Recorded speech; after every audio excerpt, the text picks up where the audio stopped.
friends, welcome back to the next lecture.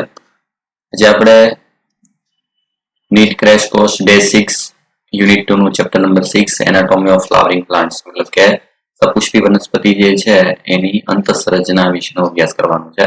આપણે તમે જાણો છો પ્રમાણે વનસ્પતિની આંતરિક રચનાનો મતલબ થશે વનસ્પતિની પેશીઓ. બરાબર, વનસ્પતિ જે છે એની પેશીઓ કઈ કઈ છે, એ પેશીઓ જે છે એના ખાસ કરીને ઉદાહરણ અને ખાસ કરીને એકદળી દ્વિદળી જે છે એ મૂળ પ્રકાંડ પર્ણ જે છે એના બધા આડછેદ એની સરખામણી. બરાબર, એટલે ટેક્સ્ટ બુક રિલેટેડ ભાગ જે છે આપણે જોઈ લઈએ. સૌથી પહેલા જો શરૂઆત થાય છે પેશી. પેશીનો મતલબ શું થાય? સિમ્પલ આવી ગયું પ્રમાણે સમાન ઉત્પત્તિ ધરાવતા સામાન્ય કાર્ય ધરાવતા કોષોનો સમૂહ. બરાબર, જે કોષોના કાર્ય સમાન હોય એ બધા ભેગા મળી અને પેશી નિર્માણ કરે છે. બરાબર, આવી મુખ્ય વનસ્પતિમાં મુખ્ય બે પ્રકારની પેશી. બરાબર, એક પ્રકાર જે છે પહેલા આવશે વર્ધનશીલ પેશી, મતલબ કે મેરિસ્ટેમેટિક ટિશ્યુ.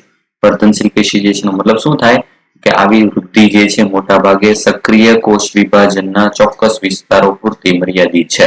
મતલબ શું છે? જો આમાં યાદ રાખવાનું, સક્રિય કોષ વિભાજન આ એવો વિસ્તાર છે કે જ્યાં સતત કોષ વિભાજન જે છે એ ચાલુ રહેતું હોય. જે જગ્યાએ કોષ વિભાજન ચાલુ રહેતું હોય, બરાબર, સક્રિય રીતે એ ભાગ જે છે ધરાવતી પેશીને કહેવાય વર્ધનશીલ પેશી. આવા કોષોના સમૂહને વર્ધનશીલ પેશી કહે છે. બરાબર, મેરિસ્ટેમનો મતલબ જ થાય કે વિભાજન પામવું. વનસ્પતિમાં વિવિધ પ્રકારની વર્ધનશીલ પેશી, એટલે વનસ્પતિ પેશી જે છે એમાં વર્ધનશીલ પેશીઓ કઈ કઈ જગ્યાએ અને કયા પ્રકારની આવેલી હોય તે. બરાબર, તો એમાં પહેલો પ્રકાર સૌથી મૂળ તથા પ્રરોના અગ્રસ્ત ભાગમાં રહેલી પ્રાથમિક પેશીઓનું નિર્માણ કરતી વર્ધનશીલ પેશી જે છે એને અગ્રીય વર્ધનશીલ પેશી જે છે તરીકે ઓળખવામાં આવે છે. એટલે જો મેઇન પ્રકાર જે છે એમાં સૌથી પહેલા પ્રકાર આવશે વર્ધનશીલ પેશી. તો વર્ધનશીલ પેશી જે છે એના મેઇન પહેલા બે પ્રકાર પડશે. સૌથી પહેલો પ્રકાર જે છે એ થશે પ્રાથમિક અને બીજો પ્રકાર જે છે એ થશે દ્વિતીયક. પ્રાથમિકનો મતલબ શું? તો કે આ પ્રકારની જે છે વર્ધનશીલ પેશીઓ વનસ્પતિની પ્રાથમિક વૃદ્ધિ દરમિયાન જોવા મળે. પ્રાથમિક વૃદ્ધિ સમયે આ સક્રિય હોય, જ્યારે દ્વિતીયક જે છે એ વનસ્પતિની દ્વિતીય વૃદ્ધિ સમયે સક્રિય હોય. કયા કયા પ્રકાર? તો પ્રાથમિક વૃદ્ધિ જે છે એમાં સૌથી પહેલું જે છે ઉદાહરણ આવશે આમાં, જેમ કે આવી ગયું કે અગ્રીય વર્ધનશીલ પેશી. પ્રાથમિકમાં સૌથી પહેલો પ્રકાર જે છે આવશે અગ્રીય વર્ધનશીલ પેશી. અગ્રીયનો મતલબ શું થશે? વનસ્પતિ જે છે એના ટોચના ભાગે આવેલી વર્ધનશીલ પેશીઓ. બરાબર, એમાં ઉદાહરણ તરીકે જોઈએ તો જેમ કે મૂળ જે છે એની અગ્રીય વર્ધનશીલ પેશીમાં મૂળના ટોચના ભાગે રહેલી, અને પ્રરોહ જે છે એની અગ્રીય વર્ધનશીલ પેશીમાં પ્રકાંડના અક્ષ જે છે એના મોટા ભાગે પ્રદેશમાં અમુક અમુક અંતરે રહેલી છે. બરાબર, તો અગ્રીય જે છે એમાં ઉદાહરણ કયા આવશે? જેમ કે મૂળનો અગ્રભાગ, મૂલાગ્ર, પ્રરોહનો અગ્રભાગ જે છે પ્રરોહભાગ. આ જે ભાગ જે છે એ બધા પ્રકાર આવશે અગ્રીય વર્ધનશીલ પેશી જે છે. પર્ણના નિર્માણ અને પ્રકારના વિસ્તરણ દરમિયાન પ્રરોહની અગ્રીય વર્ધનશીલ પેશીના કેટલાક કોષો નીચે તરફ ગોઠવાય અને કક્ષ કલિકા જે છે એનું નિર્માણ કરે છે. આવી કલિકાઓ પર્ણના કક્ષમાં હાજર હોય છે અને શાખા કે પુષ્પ ધારણ કરવાની ક્ષમતા ધરાવે છે. પરિપક્વ પેશીઓ વચ્ચે રહેલી વર્ધનશીલ પેશીને આંતરવિષ્ટ વર્ધનશીલ પેશી તરીકે ઓળખવામાં આવે છે. બરાબર, અગ્રીય જે છે એના જો બીજો પ્રકાર આવશે આંતરવિષ્ટ. આંતરવિષ્ટ નો મતલબ શું થશે કે જે આવેલું જો પેશીઓ વચ્ચે રહેલી વર્ધનશીલ પેશી કઈ? તો કે પરિપક્વ. પરિપક્વ જે છે એનો મતલબ જટિલ જે છે, જલવા બનવા વાળા ભાગ જે છે પરિપક્વ પેશીની વચ્ચે આવેલી આંતરવિષ્ટ વર્ધનશીલ પેશી ખાસ કરીને ઘાસમાં અને શાકાહારી તૃણાહારી જે છે છતાં પ્રાણી દ્વારા ખવાઈ ગયેલા દૂર થયેલા પર્ણ વનસ્પતિના ભાગોને પુનઃનિર્માણ કરવામાં જે છે મુખ્ય સંકળાયેલી છે. પૂછાય આંતરવિષ્ટ વર્ધનશીલ પેશી ઇન્ટરકેલરી મેરિસ્ટેમ ક્યાં આવેલું હોય? તો ઘાસ અને શાકાહારી જે છે મતલબ તૃણાહારી જે છે વનસ્પતિ હોય એમાં ટોચનો ભાગ ખવાઈ જાય, પેટા પગલા દ્વારા ઉપરનો ભાગ કપાઈ જાય તો ત્યાંથી ફરીથી પાછા નવા ભાગ ઉગી નીકળે છે. એ ઉગી નીકળવા માટે જવાબદાર પેશી કઈ હોય? તે થશે આંતરવિષ્ટ. બરાબર, ઉદાહરણ આવશે એમાં ઘાસ, એનો ટોચનો ભાગ. એના પછી અગ્રીય વર્ધનશીલ પેશી અને આંતરવિષ્ટ બંને પ્રાથમિક વર્ધનશીલ પેશીઓ છે, કારણ કે તેઓ વનસ્પતિની જીવનની શરૂઆતમાં દેખાય અને પ્રાથમિક દેહના નિર્માણમાં ભાગ લે છે. બરાબર, એટલે પહેલો પ્રકાર અગ્રીય, બીજો ભાગ આંતરવિષ્ટ. આ બંને કયા પ્રકારની થશે? પ્રાથમિક વર્ધનશીલ પેશી. બરાબર, એના પછી ઘણી વનસ્પતિઓ મૂળ પ્રકાંડ પરિપક્વ ભાગમાં આવેલી વર્ધનશીલ પેશી છે ચોક્કસ રીતે કાષ્ઠી અક્ષ ઉત્પન્ન કરે, જે પ્રાથમિક વર્ધનશીલ પેશીના નિર્માણ થયા પછી દેખાય છે. બરાબર, એને દ્વિતીય અથવા પાર્શ્વીય વર્ધનશીલ પેશી કહે છે. દ્વિતીય અથવા એનું બીજું નામ શું થશે? પાર્શ્વીય વર્ધનશીલ પેશી. પાર્શ્વીય વર્ધનશીલ મતલબ પ્રાથમિક વૃદ્ધિ થઈ ગયા બાદ જે છે આ પ્રકારની પેશીઓ જે છે દેખાતી હોય છે. બરાબર, એમાં ઉદાહરણ તરીકે પેલો આવશે પુલીય બાહ્યતા, બીજો જે છે ઉદાહરણ આવશે આંતરપુલીયતા, અને ત્રીજું જે છે આવશે એમાં પ્રક્ષેતા. આપણે આટલા ઉદાહરણ છે ભણવા. અગ્રીય વર્ધનશીલ પેશી અને આંતરવીજ બંને પ્રાથમિક વનસ્પતિની વૃદ્ધિ થતી હોય ત્યારે જોવા મળે. દ્વિતીયક અથવા પાર્શ્વીય, બરાબર, એમાં બાહ્યતા પુલીય, આંતરપુલીય અને પ્રક્ષેતા. બધા શું છે આપણે એક એક ભાગ સમજવા. એના પછી જો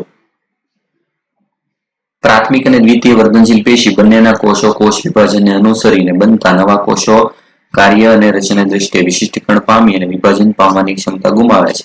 આવા કોષોને સ્થાયી કે પરિપક્વ કોષો તરીકે ઓળખીએ છીએ. બરાબર, એટલે પ્રક્રિયા શું થાય? જો જેમ કે કોઈ પણ પ્રકારની વર્ધનશીલ પેશી હોય, વર્ધનશીલ પેશી જે છે એ કોષ વિભાજન કરે. કોષ વિભાજન કરે એટલે કોષોની સંખ્યા વધે.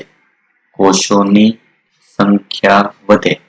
કોષોની સંખ્યા વધે, એમાં સમાન કાર્ય ધરાવતા કોષો જે છે એ ભેગા મળે અને સમાન કાર્ય ધરાવતા કોષો જે છે એ ચોક્કસ આકાર ધારણ કરવા માટે સ્થાયી બને. સ્થાયી કે પરિપક્વ કોષમાં રૂપાંતર પામે. પરિપક્વ કોષ હોય એની ખાસિયત શું છે? તો કે તે કોષ વિભાજનની ક્ષમતા ગુમાવે છે. જ્યારે કોઈ પણ કોષો જે છે એ સ્થાયી સ્વરૂપમાં ધારણ કરી લે પછી એમાં કોષ વિભાજનની ક્ષમતા રહેતી નથી. આમ કોષ વિભાજનની ક્ષમતા ગુમાવી બેસેલા સ્થાયી કોષ એને કહેવાય સ્થાયી અથવા પરિપક્વ કોષ. એટલે પ્રક્રિયા શું થાય? પહેલા કોષ વિભાજન થાય, એની સંખ્યા વધે, આ સંખ્યા વધી અને ચોક્કસ જે છે સંખ્યામાં બની જાય પછી એનું સ્થાયી સ્વરૂપ જે છે એમાં રૂપાંતર પામે. પ્રાથમિક વનસ્પતિ દેહના નિર્માણ દરમિયાન અગ્રીય વર્ધનશીલ પેશી, અધિસ્તરી પેશી, આધાર પેશી અને વાહક પેશી જે છે ઉત્પન્ન કરે છે. બરાબર, સ્થાયી પેશીઓની રચના જે છે એમાં કયા કયા પ્રકારની પેશીઓ જે છે આવા પ્રકારની પેશીઓ નિર્માણ કરે? તો ટોટલ 3 પ્રકારની આવશે. અગ્રીય વર્ધનશીલ પેશી, બરાબર, એ ટોટલ અધિસ્તરીય પેશી તંત્ર બનાવે, આધાર પેશી બનાવે અને વાહક પેશી. બરાબર, આવા 3 પ્રકારના પેશી તંત્ર જે છે આપણે ભણવાના છે. હવે એમાં બીજો પ્રકાર આવશે સ્થાયી પેશી. બરાબર, વર્ધનશીલ પેશી એની સરખામણીમાં બીજો આવશે પરમિનન્ટ પેશી. તો મેઇન પ્રકાર શું આવ્યો? જો પેશી માં પહેલો પ્રકાર આવ્યો વર્ધનશીલ. વર્ધનશીલ નો મતલબ જેમાં કોષ વિભાજન સતત જે છે ચાલુ રહેતું હોય. બીજો પ્રકાર સ્થાયી. સ્થાયી મતલબ કે જેમાં કોષ વિભાજન અટકી ગયેલું હોય, કોષ વિભાજન હવે થતું નથી, આમાં કોષ વિભાજન ચાલુ રહે છે. બરાબર, આના પ્રકાર આપણે જોયા. એના પછી હવે સ્થાયી પેશી. બરાબર, તો સ્થાયી પેશી જે છે એમાં ફરીથી પાછા 2 પ્રકાર. પહેલો પ્રકાર આવશે સરળ સ્થાયી પેશી, બીજો પ્રકાર આવશે જટિલ સ્થાયી પેશી. સરળ પ્રકાર જે છે એમાં શું આવશે? તો સરળ પ્રકાર જે છે એમાં એક જ પ્રકારના કોષો હોય, એક જ પ્રકારના કોષો આવેલા હોય એવી પેશી જે છે ને સરળ સ્થાયી પેશી કહે છે. જ્યારે આમાં 2 કે વધુ પ્રકારની સરળ પેશી ભેગી મળી અને જે પેશીનું નિર્માણ કરે એને કહેવાય જટિલ સ્થાયી પેશી. બરાબર, એમાં સરળ જે છે એના ઉદાહરણમાં આવશે જેમ કે મૃદુતક,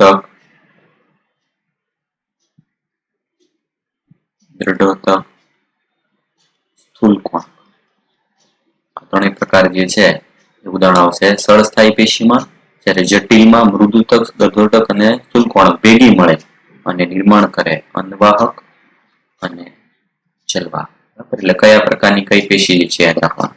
આપણે પહેલા જે છે ટૂંકમાં વર્ણન એ વર્ધનશીલ પેશી. હવે બીજો પ્રકાર જે છે સ્થાયી. એમાં સ્થાયી પ્રકાર જે છે એ સૌથી પહેલા ભણવાનું. એમાં જોઈ લે ફટાફટ. ખાસ ઉદાહરણ યાદ રાખવાના. સરળ પેશી એક જ પ્રકારના કોષો જે છે એની બનેલી પેશી, જેમાં બધા કોષો સમાન જે છે પ્રકારના હશે. જેમાં 3 ઉદાહરણ આગળ કીધું પ્રમાણે મૃદુતક, પેરેન્કાઇમા, સ્થૂલકોણક, કોલેન્કાઇમા અને દ્રઢોતક, સ્ક્લેરેન્કાઇમા. ત્રણેયના ઇંગ્લિશ નામ સાથે પણ યાદ રાખજો. બરાબર. એમાં પહેલો પ્રકાર જે છે મૃતક પેશી. વિવિધ ઘટકો બનાવે છે. એમાં મોટાભાગે મૃતક પેશીના કોષો સમવ્યાસી, બધા સમાન વ્યાસ ધરાવતા, ગોળાકાર, અંડાકાર, વર્તુળાકાર કે બહુકોણીય અને તેઓની દિવાલ ખાસ કરીને તફાવત યાદ રાખવાનું છે. પાતળી અને સેલ્યુલોઝની બનેલી કોષ દિવાલ અને ગાઢ રીતે સંકળાયેલા કે ઓછો આંતરકોષીય અવકાશ જે છે ધરાવે છે. અહીં આકૃતિ જોશો એટલે તમને ખ્યાલ આવશે. બરાબર. જેમાં કોષો વચ્ચે જે છે આવી જગ્યા બહુ ઓછી હોય અને સમાન કદ જે છે ધરાવતા વ્યાસી ગોળાકાર કોષો જે છે જોડાય. આંતરકોષીય અવકાશ જે છે કેવો હોય? ખૂબ જ ઓછો હોય. કાર્ય. આ પેશી જે છે એમાં પ્રકાશ સંશ્લેષણનું કાર્ય, સંગ્રહ અને સ્ત્રાવ જે છે એવા 3 કાર્ય જે છે એની સાથે સંકળાયેલા છે. એના પછી બીજો પ્રકાર આવશે એમાં સ્થૂલ કોણક પેશી.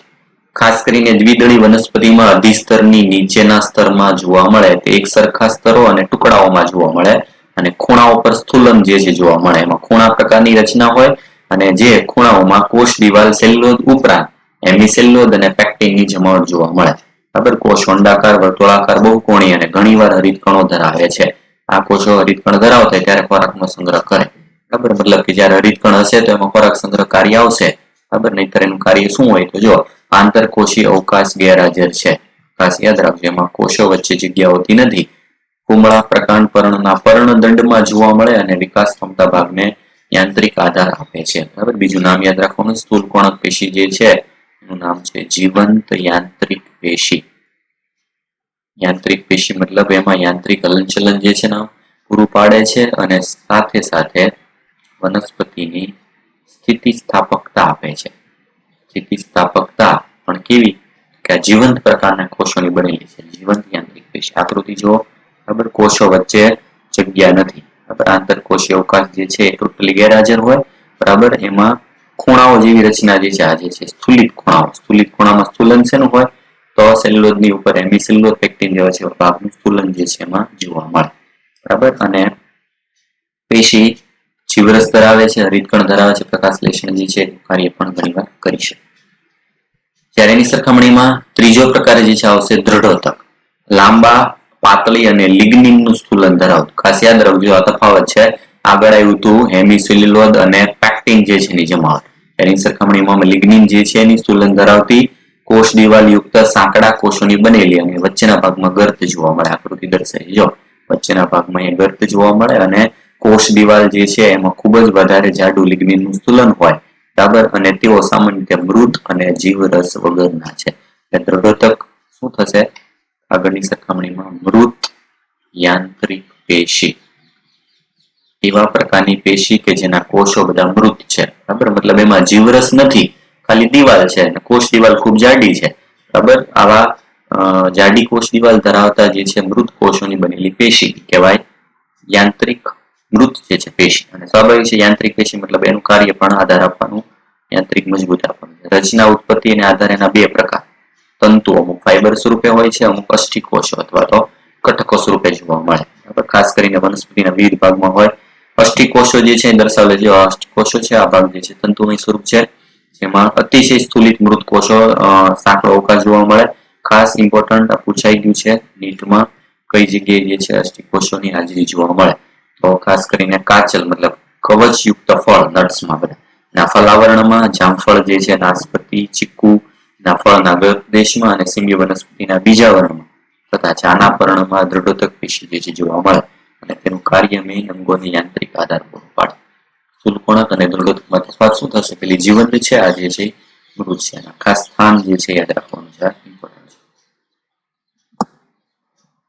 નેક્સ્ટ બીજો પ્રકાર જે છે એના પછી આવશે જટિલ પેશી. કોમ્પ્લેક્સ જે છે બધી ટીશ્યુ. મતલબ શું થશે? એક કરતા વધુ પ્રકારના કોષો આમાં આવેલા છે. બરાબર. જેમાં દ્રઢોતક હોઈ શકે, સ્થૂલ કોણક પણ હોઈ શકે અને જે છે મૃદુતક. 3 પ્રકારના કોષો જે છે જોવા મળે. 2 ઉદાહરણ આગળ કીધું પ્રમાણે જલવાક અને અનુકાર. એમાં પહેલું આ ખાસ જે છે ઇમ્પોર્ટન્ટ છે, યાદ રાખજો બધા ભાગ જે છે. એમાં પહેલો પ્રકાર જલવાક. જલવાક પેશી જે છે નામને આધારે તો કે પાણી અને ખનિજ દ્રવ્યોનું જે છે મૂળથી પ્રકાંડ કે પર્ણ તરફ, યાદ રાખજો હંમેશા જલવાક પેશી જે છે એનું એક માર્ગી વહન હોય. એક માર્ગી વહન કઈ તરફ? તો કે નીચેથી ઉપર તરફ હંમેશા. બરાબર. એક માર્ગી વહન. વનસ્પતિઓને યાંત્રિક મજબૂતાઈ પણ પૂરી પાડે, કારણ કે એની અંદર જે દ્રઢોદક પેશી આવેલું હોય એના તાતણા મજબૂતાઈ આપવામાં કાર્ય કરશે. 4 ઘટકો, આ ઘટકો ખૂબ જ ઇમ્પોર્ટન્ટ છે, ખાસ યાદ રાખવાનું છે. જો જલવાહક પેશીમાં કયા કયા ઘટકો હોય તો જલવાહિનીકી, જલવાહિની, જલવાહક તંતુ અને જલવાહક મૃદુતા. જલવાહિનીકી બરાબર, જેમાં કી શબ્દ આવે છે પાછળ, આનો મતલબ કે એના ખૂણા જે છે એ બધા અણીદાર છે. જલવાહિની, જલવાહિની મતલબ એક નળી જેવી રચના. બરાબર, આગળ આકૃતિ આવી ગઈ છે. જો જે ભાગ જલવાહિનીકી છે એના ખૂણા જે છે બંધ છે, નળી જેવી રચના પણ બંને ખૂણા અણીદાર છે અને બંધ છે. જ્યારે જલવાહિની જેમાં ખુલ્લા છેડા જોવા મળે પ્રકાર થશે જલવાહિની. કયા કયા ભાગમાં કોણ જોવા મળે આ ખાસ? અનાવૃત અને આવૃત બંનેમાં તફાવત. તો જો 4 ઘટકો જે છે એમાં અનાવૃત બીજધારી વનસ્પતિની જે છે એમાં જલવાહક પેશીમાં જલવાહિનીનો અભાવ હોય છે. બરાબર, અનાવૃત બીજધારી જે છે એમાં જલવાહિની ગેરહાજર, નળી જેવો ભાગ જે છે હોતો નથી. બરાબર, જ્યારે ની સરખામણીમાં જલવાહિનીકી સાંકડા છેડાવાળા લાંબા નળાકાર કોષની બનેલી હોય, જેની દિવાલ જે છે લિગ્નિનથી સ્થુલિત હોય. આમાં ખાલી અલગ શું છે? સાંકડા છેડા.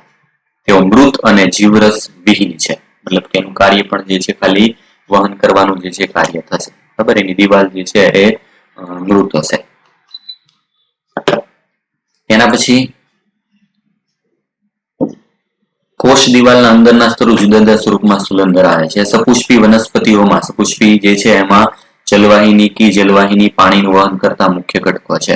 તો આમાં ફરક શું આવશે? જલવાહિની ગેરહાજર છે, એનો મતલબ ખાલી હાજર શું હશે? જલવાહિનીકી હાજર હશે.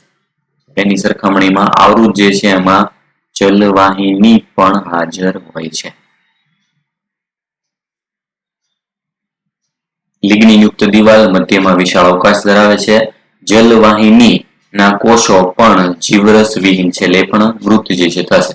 જલવાહક ઘટકો તેમની સામાન્ય દિવાલમાં આવેલા છિદ્ર દ્વારા આંતરિક રીતે જે છે એકબીજા સાથે જોડાયેલા હોય છે. આકૃતિ તમે જુઓ બરાબર, તમને ખ્યાલ આવશે.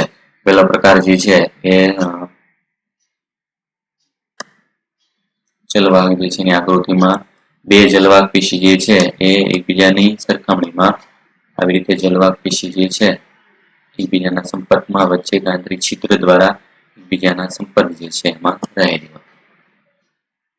જલવાહિનીની હાજરી એ અનાવૃત બીજધારીની દેખીતી લાક્ષણિકતા છે. મતલબ જો જલવાહિની જોવા મળે તો કોઈ પણ વનસ્પતિ કઈ હશે? આવૃત બીજધારી. જલવાહિની હાજરી શું થશે? એની લાક્ષણિકતા ઇમ્પોર્ટન્ટ છે, યાદ રાખજો નીટ માટે અગત્યનું.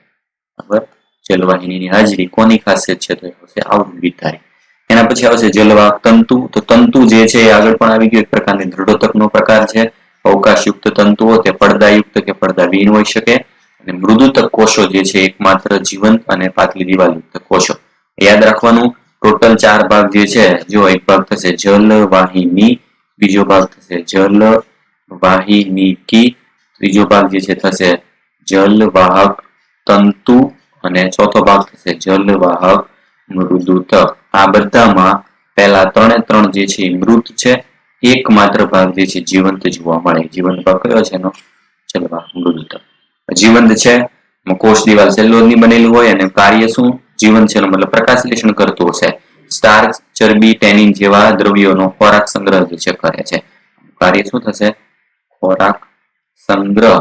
અને આગળના બધાનું કાર્ય શું આવશે? તો કે આ બધાનું કાર્ય આવશે વહન અને સાથે યાંત્રિક આધાર. દ્રવ્યોનું વહન કરવાનું અને યાંત્રિક આધાર આપવાનું બંને કાર્ય. પાણીનું અરીય વહન મજ્જાંશુ જે છે એના મૃતક કોષોને આભારી છે. એટલે આવી રીતે જલવાહક જે છે એના ઘટકોની વચ્ચેના ભાગમાં આવેલા કોષો, આ જે ભાગ જે છે બધા ભાગ કહેવાય મજ્જાંશુ. મજ્જાંશુ કોષો જે છે એનું કાર્ય શું હોય? તો કે આ કાર્ય જે છે પાણીનું અરીય વહન.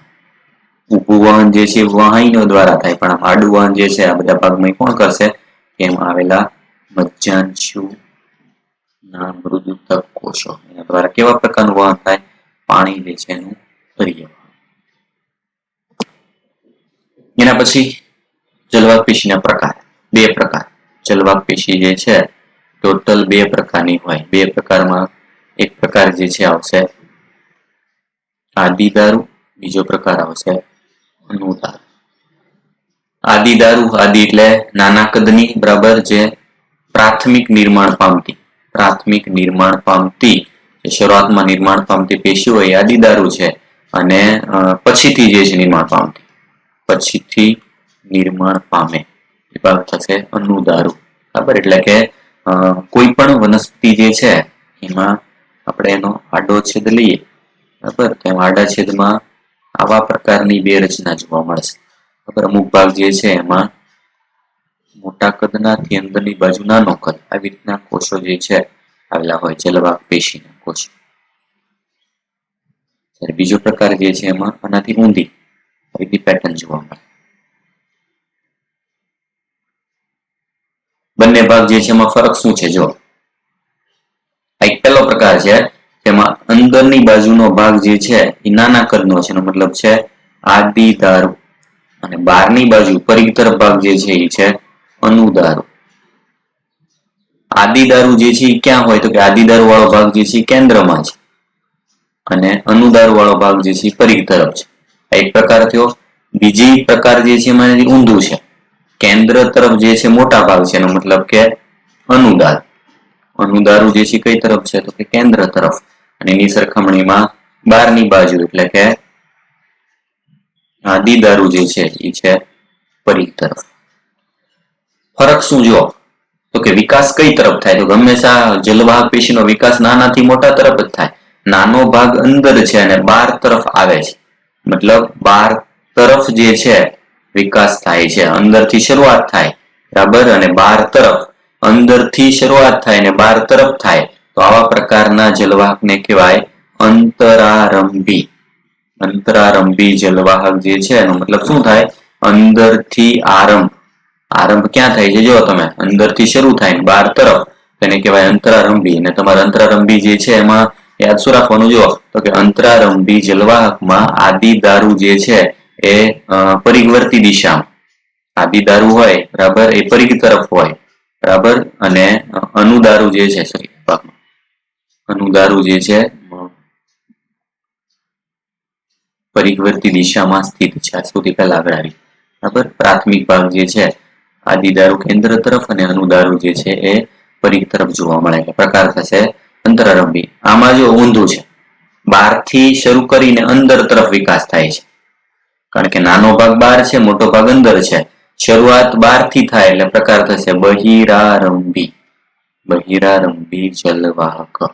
બરાબર. હવે ખાસ કયો ભાગ શેમાં જે છે જોવા મળે, આ ખાસ ઇમ્પોર્ટન્ટ, કે અંતરારંભી જલવાહક જે છે, બરાબર, એ મોટા ભાગે આપણે જો કે મૂળ વાળા ભાગમાં આદિદારુ જે છે એ પરિઘ તરફ હોય, આદિદારુ પરિઘ તરફ હોય, બરાબર, અને અનુદારુ જે છે એ કેન્દ્ર તરફ જોવા મળે. આવા પ્રકારની ગોઠવણીને બહિરારંભી જલવાહક કહે છે. બહિરારંભી કોની લાક્ષણિકતા છે? બહિરારંભી જળવાહક એ મૂળની લાક્ષણિકતા છે, બરાબર, જ્યારે પ્રકાંડ વાળા ભાગ જે છે એમાં અંતરારંભી પ્રકારનું જલવાહક જોવા મળે. એટલે તમે કોઈ પણ ભાગ જે છે મૂળ કે પ્રકાંડનો આડો છેદ લો તો એમાં આ જલવાહકની ગોઠવણી કેવા પ્રકારની છે એના આધારે તમને ખ્યાલ આવી જાય. જો વિકાસ અંદરથી બહાર તરફ જે છે પેટર્ન આવતી હોય તેનો મતલબ એ પ્રકાંડ હશે. કયો પ્રકાર થશે? અંતરારંભી. જો પેટર્ન જે છે બહારથી અંદર તરફ જતું હોય તો મતલબ કે મૂળ જે છે એનો આડો છેદ હશે. પ્રકાર કયો થશે? બહિર. ખાસ યાદ રાખજો, બંને ભાગ જે છે એ ઇમ્પોર્ટન્ટ છે. નીટ માટે પૂછાય છે કે મૂળ અને પ્રકાંડ જે છે એમાં કયા પ્રકારની ગોઠવણી જે છે જોવા મળે. નેક્સ્ટ એના પછી બીજી જટિલ જે છે પેશીમાં આવશે અનવાહક પેશી. અનવાહક પેશી જે છે એનું કાર્ય સામાન્ય રીતે ખોરાકનું વહન કઈ તરફ? તો કે પર્ણોથી વનસ્પતિના અન્ય ભાગ તરફ. બરાબર. વહન કેવું આવશે? દ્વિમાર્ગી. બંને તરફ. મૂળથી પ્રકાંડ પર્ણ પણ હોઈ શકે અને પર્ણથી મૂળ પ્રકાંડ બંને તરફ પણ હોઈ શકે. બરાબર. એટલે બંને દિશા જે છે એમાં ઉપર નીચે નીચે ઉપર બંને બાજુમાં વહન થઈ શકે. ખાસ એના ઘટકો, બરાબર. તો આવૃતબીજધારી વનસ્પતિ જે છે એમાં અનવાહક પેશી ચાલની નલિકા, સાથી કોષો, અનવાહક મૃદુતક અને અનવાહક તંતુ જે છે ધરાવે છે. જો આ ફરીથી ઇમ્પોર્ટન્ટ ભાગ. આવૃતબીજધારી અને અનાવૃતબીજધારી બંનેમાં તફાવત હોય. આવૃત અને અનાવૃત બંને સપુષ્પી વનસ્પતિ છે. એમાં આવૃત બીજધારીમાં અનવાહક પેશીના ટોટલ 4 ઘટકો છે. પહેલો ભાગ છે ચાલની નલિકા, બીજો ભાગ જે છે સાથી કોષો, ત્રીજો ભાગ જે છે આવશે એમાં અન્નવાહક મૃદુતક અને ચોથો ભાગ જે છે આવશે અન્નવાહક તંતુ. આ બે ભાગ જે છે એમાં અનાવૃતમાં ચાલની નલિકા હાજર છે, સાથી કોષો હાજર છે. અનાવૃતમાં એ બંને ગેરહાજર હોય એની સરખામણીમાં ચાલની નલિકાની જગ્યાએ શબ્દ આવી જશે ચાલની કોષો. એનાથી થોડીક જે છે ઓછી વિકસિત હોય રચના, અને સાથી કોષો જે છે એની જગ્યામાં આવી જશે આલ્બ્યુમિન કોષો. આલ્બ્યુમિન કોષો. બરાબર. બાકીના બંને ભાગ સમાન. આમાં પણ બીજો ભાગ હશે અન્નવાહક મૃદુતક અને ચોથો ભાગ આવશે અન્નવાહક તંતુ. આ બંને ભાગ તો હોય. તફાવત ક્યાં થશે? માત્ર શરૂઆતના પહેલા બે ભાગમાં. આ ખાસ ઇમ્પોર્ટન્ટ યાદ રાખજો કયા ભાગમાં કઈ લાક્ષણિકતા છે. ચાલની નલિકાની હાજરી કોની લાક્ષણિકતા છે?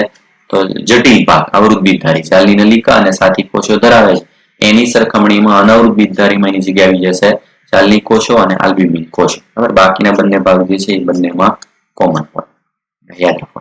જો બંને રીતે પૂછાઈ શકે, જેમ કે અનાવૃત બીજધારીમાં આલ્બ્યુમિન કોષો ચાલની કોષો હોય, જ્યારે ચાલની નલિકા અને સાથી કોષોનો અભાવ હોય છે.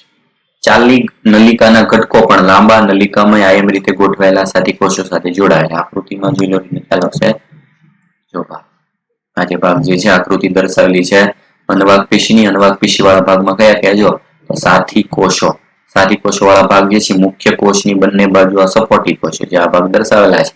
બરાબર. બ્લુ કલરના ભાગે સાથી કોષો. અન્નવાહક મૃદુતક જે ફરતી સપાટીમાં હોય. ચાલની નલિકા મતલબ એમાં મુખ્ય ભાગ જે નળી જેવો ભાગ આવેલો છે, આ નળી જેવો ભાગ જે આવેલો છે બરાબર એ ભાગ છે ચાલની નલિકા.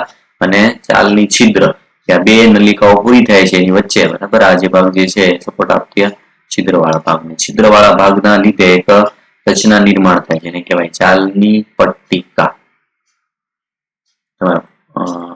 વાંસ જેવી રચના જે છે જો તો તમને એના પરથી એનો મેઇન ભાગ જે છે ખ્યાલ આવે કે વાંસ વાળા ભાગ જે છે એમાં આવી રીતની રચના હોય. પૂરો થતો હોય ત્યારે વચ્ચે વચ્ચે આવા ભાગ જોવા મળે. એ વચ્ચે વચ્ચે વાળા ભાગ જે છે શું દર્શાવે છે? ચાલની પટ્ટિકા. અને વચ્ચે બાકી બંને તરફ થતું હોય વહનમાં અંદરના ભાગમાં ચાલની નલિકા જે છે એના તમારા ખોરાકનું વહન થતું હોય.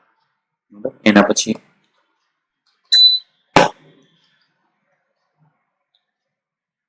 કોષોની અંત્ય દિવાલો ચાલણી જેવા છિદ્રો બનીને ચાલની પટ્ટિકા જે છે નિર્માણ કરે છે. પુખ્ત ચાલની ઘટક એ પરિવર્તી કોષરસ અને મોટી રસ્તાની ધરાવે છે, પણ કોષ કેન્દ્રનો એમાં અભાવ હોય છે. સાથી કોષોના કોષ કેન્દ્ર ચાલની નલિકાના કાર્યોનું નિયંત્રણ કરે છે. જો સાથી કોષમાં કોષ કેન્દ્ર છે, ચાલની નલિકામાં કોષ કેન્દ્ર હોતું નથી. ઇમ્પોર્ટન્ટ. બરાબર. આવી ગયું તમારે. વનસ્પતિનો કયો ભાગ છે? તો કે મનુષ્યમાં રક્તકણ અને વનસ્પતિમાં અન્નવાહક પેશીની ચાલની નલિકા એમાં કોષ કેન્દ્ર હોતું નથી. કોષ કેન્દ્ર વિહીન છે. મતલબ એમાં ડીએનએ પણ નહીં હોય. તો નિયમન કોણ કરે? બાજુમાં રહેલા સાથી કોષના કોષ કેન્દ્ર દ્વારા.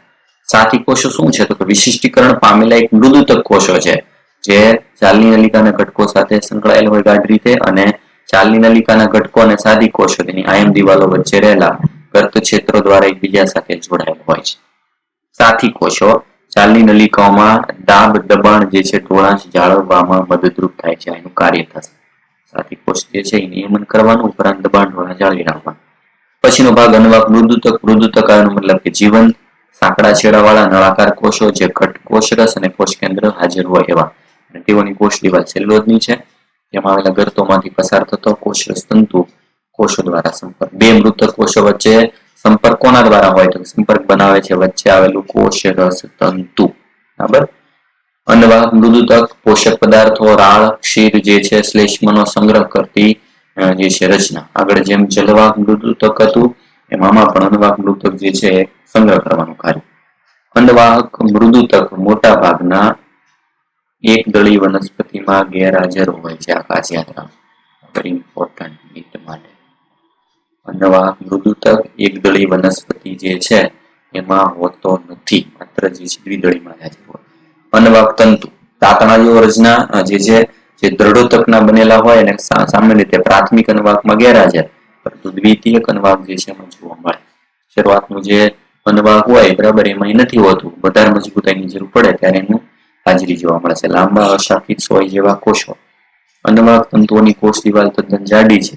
પુખ્ત અવસ્થાએ આ તંતુઓ જીવરસ ગુમાવીને મૃત બને છે.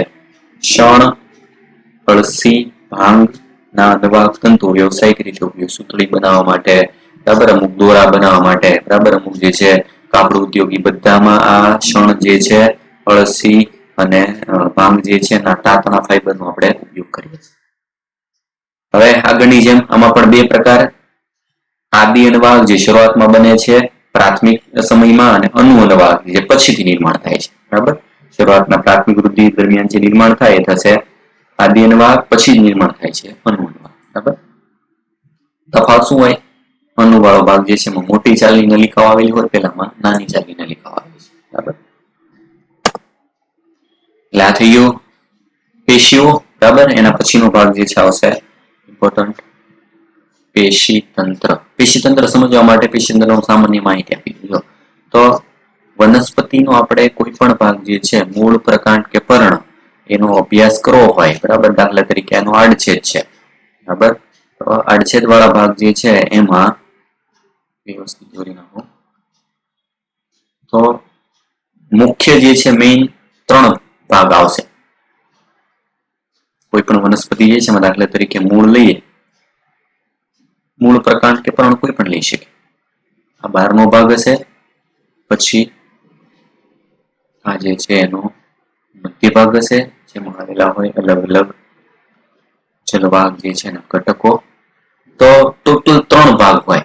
જો એક તો ભાગ એનો બહારનું આવરણ, કે કોઈ પણ મૂળ, પ્રકાંડ, પર્ણ જે છે એની બહારની દિવાલ જે છે શેની બનેલી છે? બહારનું આવરણ. એ થશે એનું પહેલો ભાગ, એનું નામ થશે અધિસ્તરીય પેશી તંત્ર. અધિસ્તરીય મતલબ એનું અધિસ્તર જે છે શેનું બનેલું છે. પછી વચ્ચેનો ભાગ આ આધાર આપતો ભાગ, આ સેકન્ડ જે થશે આધાર પેશી તંત્ર. ત્રીજો સૌથી અંદરનો ભાગ કે જેમાં જલવાહક અને પેશી આવેલી હોય એ થશે વાહક પેશી તંત્ર થશે ત્રીજો ભાગ. એટલે ટોટલ 3 ભાગ થયા. બરાબર, મેઇન ભાગ સૌથી બહારનો ભાગ જે આધાર જે છે આવરણ બનાવે છે બહારનું, અધિસ્તરીય પેશી તંત્ર. બીજો સૌથી અંદરનો ભાગ જે વાહક પેશી ધરાવે છે, મતલબ કે 2 પ્રકારની વાહક પેશી, જલવાહક અને અનુવાહક બંને ધરાવતો ભાગ વાહક પેશી તંત્ર. વાહક પેશી તંત્ર અને અધિસ્તરીય બંને સિવાયનો બાકીનો બધો ભાગ જે વચ્ચે સપોર્ટ પૂરો પાડે છે એ ભાગ થશે આધાર પેશી તંત્ર. એટલે આવા 3 પ્રકારના પેશી તંત્ર દ્વારા જે છે વનસ્પતિનું ટોટલ બંધારણ જે છે આપણે નક્કી કરી શકીએ. બરાબર, એનાથી એનું મેઇન બંધારણ જે છે નક્કી થાય. કયા કયા ભાગ જે છે એમાં શું આવે છે આપણે જોઈએ.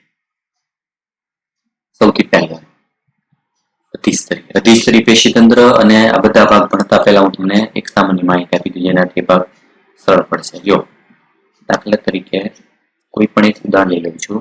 આ છે આકૃતિ જે છે એમાં આડછેદની મૂળ વાળા ભાગ જે છે એની આડછેદની આકૃતિ લે છે. જેમ કે આ પહેલો ભાગ જે લીધેલું છે દ્વિદળી મૂળ. દ્વિદળી મૂળ જે છે એનો આડો છેદ જે છે એમાં કયા કયા ભાગ છે? જો સૌથી પહેલો ભાગ છે મૂળ રોમ, બહારનો ભાગ, પછીનો ભાગ છે અધિસ્તર. મૂળ રોમ અને અધિસ્તર આ બંને જે ઉપરનું આવરણ બનાવે એ પહેલો ભાગ છે અધિસ્તરીય પેશી તંત્ર. પછી સૌથી અંદરના ભાગમાં જો દેખાય છે તો કે આટલો ભાગ જે છે આ ભાગ છે જલવાહકનો ભાગ જે રેડ કલરનો દર્શાવેલો છે, અને આ બધાની વચ્ચે જે દેખાતો નથી પણ અહીં આવેલો છે અનવાહક ભાગ. આ ભાગ જે છે આવેલો છે અનવાહક.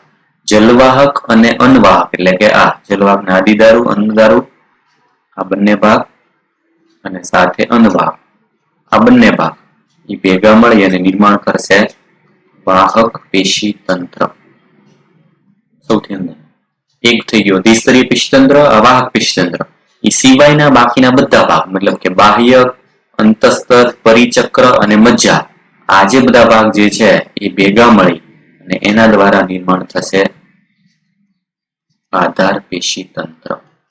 આના પર તમને ખ્યાલ આવી જાય કયા કયા ભાગ કયા તંત્રનો ઘટક છે.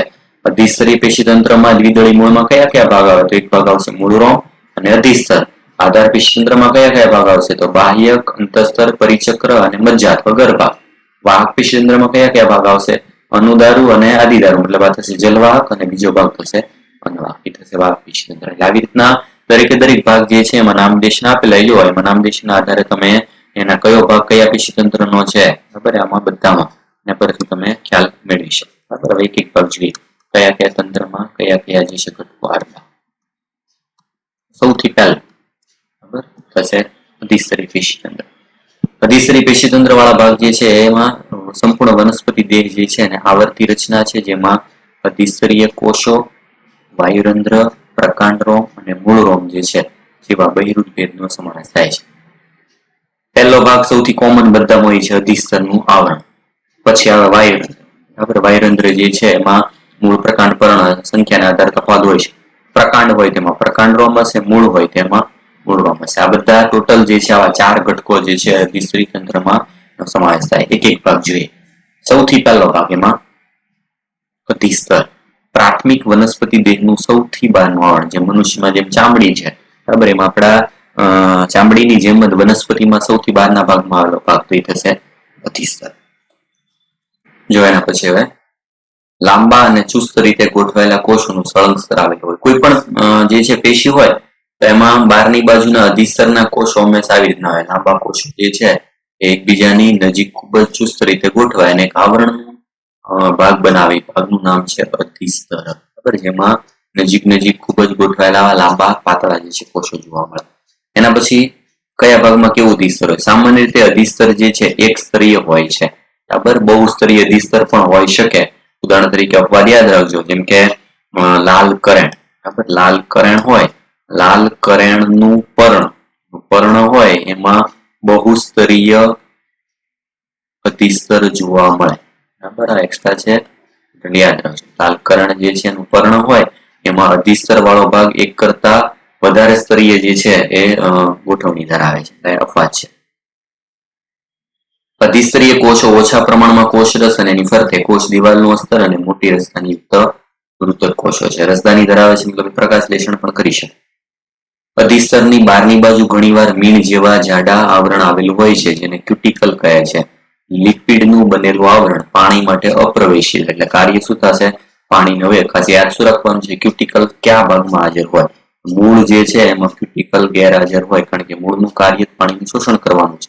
મૂળ સિવાયના બધા ભાગ જે છે એમાં ક્યુટિકલ હાજર હશે. ક્યુટિકલ જે છે મૂળની અંદર ગેરહાજર હશે. એના પછીનો ભાગ છે વાયુરંધ્ર જેવી રચના. વાયુરંધ્ર જેવી રચના જે પર્ણના અધિસ્તરમાં હાજર હોય. કાર્ય શું થશે? તો કે બાષ્પોત્સર્જન મતલબ ઉત્સેદન અને વાયુઓની આપલે જેવી ક્રિયા નિયમન કરે. દ્વિદળી વનસ્પતિમાં વાયુરંધ્ર શેના બનેલા હોય? તો કે 2 વાલ આકારના રક્ષક કોષો અને વચ્ચે એક ભાગ જે આવેલો હોય જેને કહીએ છીએ આપણે છિદ્ર. બરાબર વાતરંધ્રીય છિદ્રની ફરતે હોય છે. એક દળીમાં ઘાસ જે છે એમાં રક્ષક કોષો ડંબેલ આકારના હોય છે. પૂછાય આકૃતિ આમાં આપી લેજો. દ્વિદળી વાળો ભાગ જે છે, દ્વિદળી વાળા ભાગમાં 2 વાલ આકારના જે છે આવા રક્ષક કોષો અને સાથે સામાન્ય કોષોની જેમ હરિતકણ ધરાવે છે અને વચ્ચેના ભાગમાં આવેલું છિદ્ર છે. આમાં એક દળી જે છે એમાં મોટા ભાગે દળીમાં ખાસ કરીને જે ઉદાહરણ આપેલું છે આમાં બરાબર એમાં રક્ષક કોષો હોય કેવા હોય છે? ડંબેલ આકારના. બરાબર એટલે તફાવત. છિદ્રવાળા ભાગની બંને બાજુ જે છે એમાં ખાસ કરીને જે અંદરની દિવાલ હોય એ જાડી સ્થૂલન વાળી હોય, બહારની દિવાલ જે છે પાતળી. બરાબર આ બંને જે છે એની ખાસિયત છે. એના પછી જો રક્ષક કોષો જે છે એમાં બહારની દિવાલ, રક્ષક કોષોમાં બહારની દિવાલ એટલે કે જે છિદ્રથી દૂર છે બરાબર એ પાતળી હોય. અંદરની દિવાલ જે છે તે રંધ્ર છિદ્ર તરફની છે ખૂબ જાડી હોય છે. હરિતકણ પણ હોય છે અને તેનું કાર્ય પર્ણરંધ્રની ખોલબંધ ક્રિયાનું નિયમન. ક્યારેક રક્ષક કોષોના સાનિધ્યમાં રહેલા અધિસ્તરીય કોષો પણ તેમના કદ આકારમાં વિશિષ્ટ બને છે, જેને સહાયક કોષો અથવા અધિસ્તરીય કોષો કહે છે. એટલે 3 પ્રકારનો ભાગ. વાયુરંધ્ર જે છે એ શેનાથી બને? વાયુરંધ્ર પ્રસાધન શબ્દ આપ્યો છે. વાયુરંધ્ર પ્રસાધનમાં 3 ઘટકોનો સમાવેશ થાય.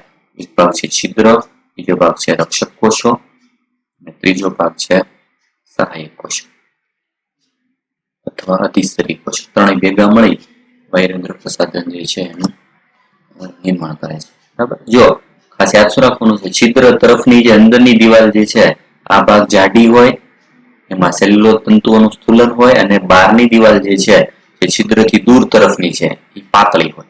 બરાબર વાયુરંધ્ર જે છે ખોલબંધની ક્રિયાનું નિયમન કઈ રીતે તો કે જ્યારે એમાં અંતઃશ્રુતિ થાય, બરાબર, પાણી અંદર દાખલ થાય ત્યારે વાયુરંધ્ર ખુલે છે, બરાબર, અને એનાથી વિરુદ્ધ એમાં બહિરાશ્રુતિ થાય, મતલબ પાણી એની બહાર જશે ત્યારે વાયુરંધ્ર જે છે બંધ થાય. બંને સાથે સંકળાયેલી પ્રક્રિયા.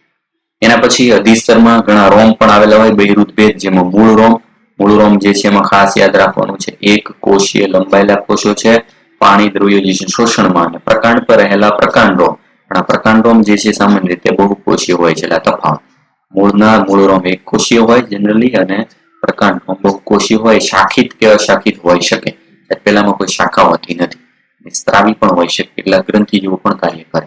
અને એનું કાર્ય શું તો કે બાષ્પોત્સર્જનના કારણે થતો પાણીનો વ્યય અટકાવવામાં મદદરૂપ કરતો ભાગ.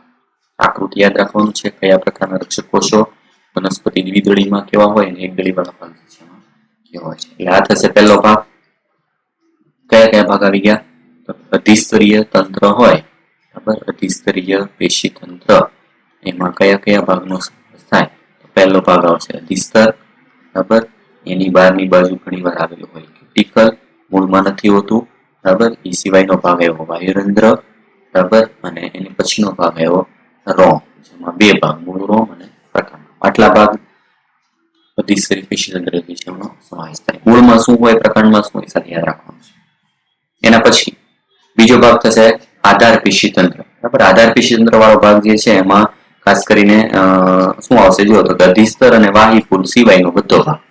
હવે કીધું હતું આધાર પેશી તંત્ર શું છે કે પહેલું અને છેલ્લું બે જે તંત્ર છે એની વચ્ચેનો ભાગ, જે સામાન્ય મૃદુતક, સ્થૂળકોણક, દૃઢતક બધી પેશીનું બનેલું હોય. અને એમાં કયા ભાગનો સમાવેશ થાય? બાહ્યક, પરિચક્ર, મજ્જા અને મજ્જા કિરણ સ્વરૂપે પ્રાથમિક, પ્રકાંડ અને પ્રાથમિક મૂળમાં હાજર હોય છે. પર્ણમાં પણ આધારોતક પેશી જે છે પાતળી દિવાલયુક્ત કોષોની બનેલી હોય, જેને મધ્ય પર્ણ પેશી કહે છે. ખાસ યાદ રાખજો, બરાબર. જો મૂળ, પ્રકાંડ અને પર્ણ, આ ત્રણેયમાં મૂળ અને પ્રકાંડ બંને વાળો ભાગ જે છે એમાં આધાર પેશી તંત્ર વધુ વિકસિત છે, જ્યારે પર્ણ વાળા ભાગમાં વિકસિત નથી. એ કોમન ભાગ બનાવે, જેને નામ આપીશું મધ્ય પર્ણ પેશી. મધ્ય પર્ણ પેશી મતલબ કે એમાં બાહ્યક, અંતસ્તર, પરિચક્ર એવો કોઈ ભાગ હોતો નથી. નેક્સ્ટ છેલ્લું, બરાબર, વાહક પેશી તંત્ર. બે ભાગ જે છે એમાં તો કે એમાં આવશે જલવાહક પેશી અને અનવાહક પેશી. બંને ભાગ ભેગા મળીને બનાવે વાહિપુલ. દ્વિદળી પ્રકાંડમાં જલવાહક અને અનવાહક પેશીની વચ્ચે એધા હાજર હોય છે. યાદ રાખજો, જલવાહક અને અનવાહક જે છે, જલવાહક પેશી અને અનવાહક પેશી એ વચ્ચે આવેલ વર્ધમાન પેશી, જલવાહક અને અનવાહક, નામ છે એધા. એધા શું છે તો કે એક પ્રકારની વર્ધમાન પેશી, જેમાં કોષ વિભાજન થઈ શકે. એધાની હાજરીને કારણે વાહિપુલ જે છે દ્વિતીયક જલવાહક અને દ્વિતીયક અનવાહકનું નિર્માણ કરી શકે.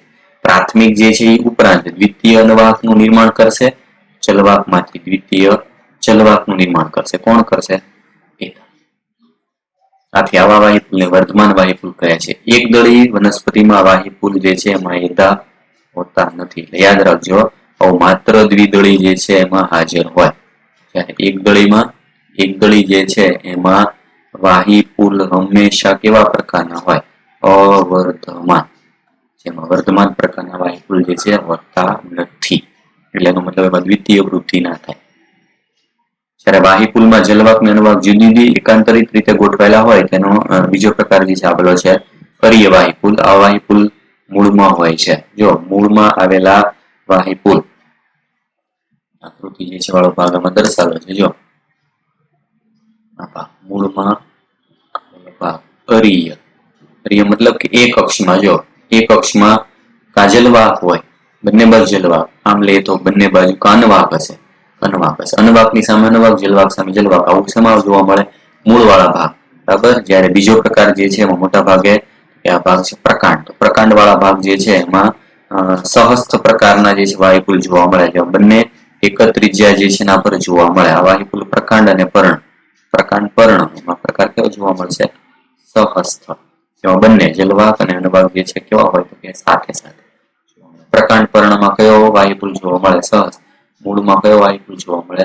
અરીય. એના આધારે આપણે એની ઓળખ જે છે કરી શકીએ. સહસ્ત્ર વાહિપુલ સામાન્ય રીતે ફક્ત જલવાહકની બહારની બાજુ ગોઠવાયેલી અનવાક પેશી જે ધરાવે છે, બરાબર. બહારની બાજુમાં મોટા ભાગે જે છે અનવાક આવેલો હોય, અંદરની બાજુ જે છે એમાં મોટા ભાગે કયો ભાગ હોય તો કે જલવાહક આવે. હવે ખાસ આ બધા ભાગ જે છે નું વર્ણન કરવા માટે એકદળી દ્વિદળી જે છે એની આંતરિક રચના જે છે એનો આપણે અભ્યાસ કરવાનો છે. એમાં કયા કયા ભાગ જે છે એના જોડાણથી આપણે પેશી જે છે એની ખાસિયત જોઈ લે, બરાબર. તો આ બધા અંદરનો ભાગ જે છે હું નથી સમજાવતો, ડાયરેક્ટ આકૃતિના આધારે જે સમજાવી દઉં. સૌથી પહેલા શરૂઆત થાય છે દ્વિદળી મૂળ. દ્વિદળી મૂળ જે છે એમાં સૌથી પહેલા ભાગમાં મૂળમાં આવશે મૂળરોમ. કેવી રચના તો કે એકકોષીય, એક સ્તરીય, દ્વિસ્તર. બાહ્યક જે છે એના ઘણા બધા કોષોના સ્તર આવેલા હોય. બાહ્યકની પછીનો બાહ્યકનો આંતરિક જે છે બાહ્યક જેને કહી શકાય છે અંતસ્તર. અંતસ્તર પછીનો એક કોષીય ફરીથી આવરણ આવતો ભાગ થશે પરિચક્ર. પછીનો ભાગ થશે મજ્જા. ચલવાક પેશીમાં ચલવાક પેશી આદિદારુ, અનુદારુ. આદિદારુ અને અનુદારુ જે છે એના પરથી એનો પ્રકાર નક્કી થઈ જાય અને બીજો ભાગ જે છે એમાં આવશે અનવા, બરાબર. ખાસ અલગ શું છે જો અંતસ્તરના કોષોમાં રીય દિવાલ ધરાવતી કાસ્પેરિયન પટ્ટિકા જે છે હાજર હોય છે, જે પાણી માટે અપ્રવેશિત. કાસ્પેરિયન પટ્ટિકાની હાજરી કોની ખાસિયત છે? ક્યાં આવેલું હોય તો કે અંતસ્તરમાં આવેલી, અને કોની ખાસિયત છે તો આવશે દ્વિદળી મૂળ જે છે. દ્વિદળી બંને મૂળ જે છે એમાં કાસ્પેરિયન પટ્ટિકા જોવા મળે જે પાણી માટે અપ્રવેશિત હોય. પરિચક્ર જે છે માંથી દ્વિતીયક વૃદ્ધિ દરમિયાન પાર્શ્વીય મૂળ અને એતા જે છે એની ઉત્પત્તિ થાય છે. કયા પ્રકારના ભાગ જે છે એ બાહ્યતા અને પાર્શ્વી મૂળ નિર્માણ કરે તે ભાગ આવશે પરિચક્રના કોષો. પછી આવશે જલવાહક પેશી, બંનેને જોડતો ભાગ સંયોગી પેશી, બરાબર. આ જે ભાગ જે છે જલવાહક અને અનવાહક બંને જે છે એને જોડતો ભાગ કહેવાય સંયોગી પેશી. સામાન્ય રીતે આ ખાસ યાદ રાખવાનું, 2 કે 4 જલવાહક કે અનવાહકના સમૂહ ધરાવે છે મૂળ. દ્વિદળી મૂળ જે છે એમાં 2 થી 4 જલવાહક અનવાહક આવેલા હોય, બરાબર. પરિચક્ર, વાહિપુલ, મજ્જા જેવી અંતસ્થની બાજુએ આવેલી બધી પેશી મધ્યરમ તરીકે ઓળખાય છે. મધ્યરમ જે છે એનો મતલબ શું? મધ્યરમ વાળા ભાગ જે છે એમાં જે આપણને ગોળામાં સર્કલ જેવો ભાગ દેખાય છે એ ભાગ, જેમાં કયા કયા ભાગ તો કે અંતસ્તરની અંદરનો બધું ભાગ, અંતસ્તરની અંદરના તમામ ઘટકો. એમાં અંતસ્તર ન હોય, કયા કયા ભાગ હોય? અંતસ્તરની અંદરની બાજુ જે છે ભાગ આવશે પરિચક્ર, બીજો ભાગ વાહિપુલ અને ત્રીજો ભાગ મજ્જા. ત્રણેયને સામૂહિક રીતે ઓળખવામાં આવે મધ્યરમ. અને મધ્યરમના આધારે કોઈ પણ મૂળ પ્રકાંડ જે છે આપણે આડછેદનું આપણે અવલોકન કરી શકીએ. એના પછી એકદળી મૂળ.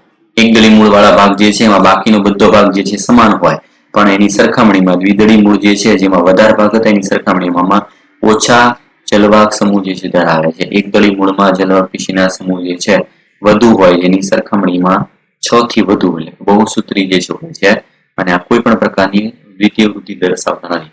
ભાગ બધા કોમન છે, બરાબર.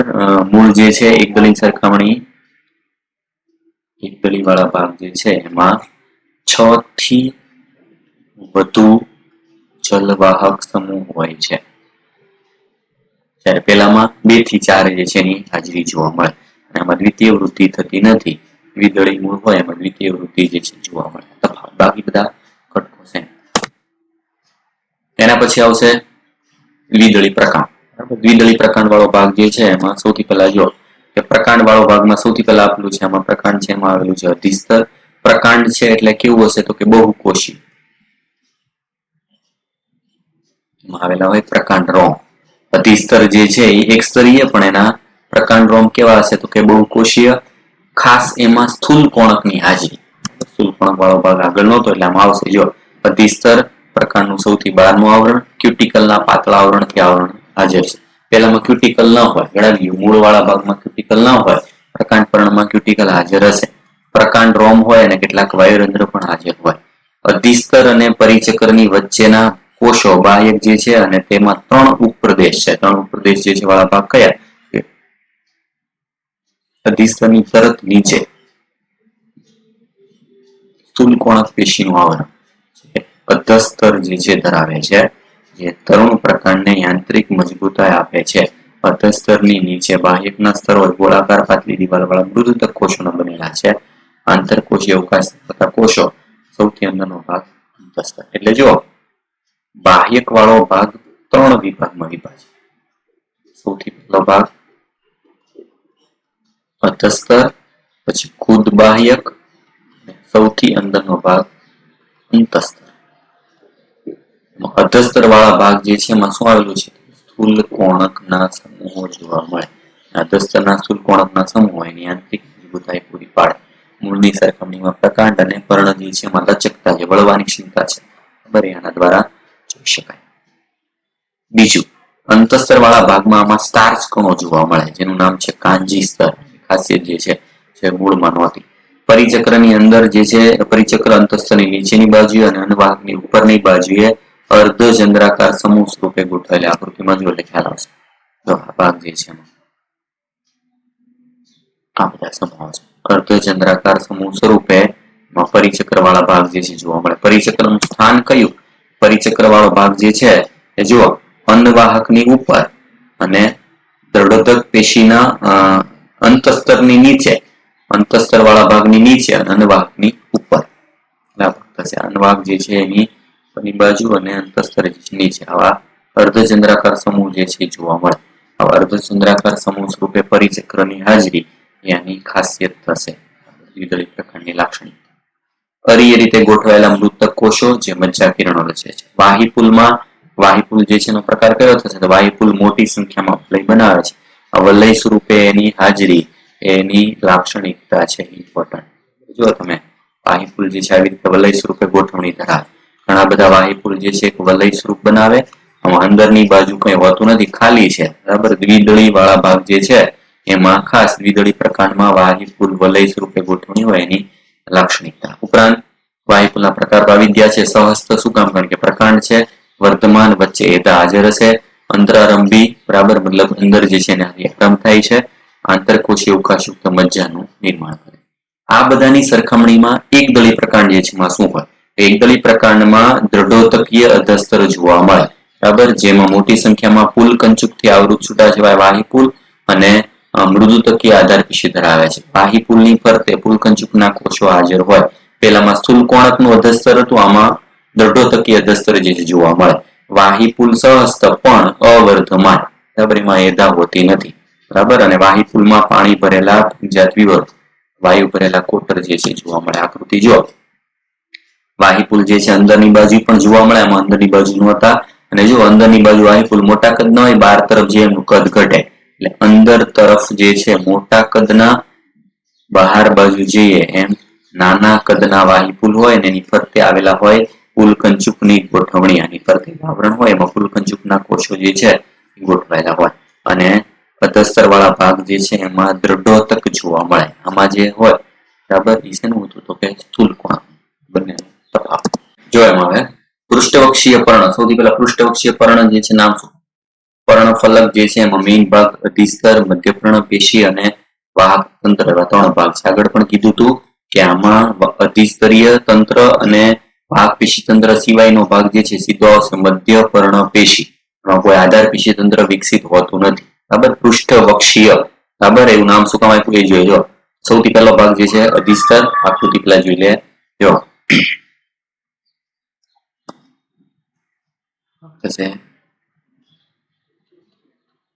દ્વિદળી પર્ણ. દ્વિદળી પર્ણ જે છે વાળા ભાગમાં ઉપરી અધિસ્તર આવશે, અર્ધ અધિસ્તર બે બાજુના સ્તર છે, વચ્ચેનો ભાગ લંબોતક પેશી, શિથિલોતક પેશી બંને થશે, મધ્યપર્ણ પેશી અને અંદરની બાજુ આવેલું વાહક પેશી, ચલવાહક અને અન્નવાહક.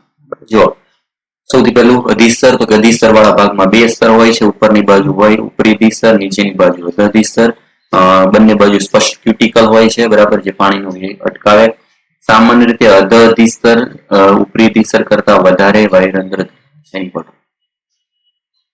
પૃષ્ઠ બાજુ કરતા વક્ષ બાજુ જે છે, મતલબ કે અર્ધ અધિસ્તર વાળા ભાગ હોય, બરાબર, નીચેની બાજુ એમાં પર્ણરંધ્રોની સંખ્યા વધુ હોય છે, બરાબર.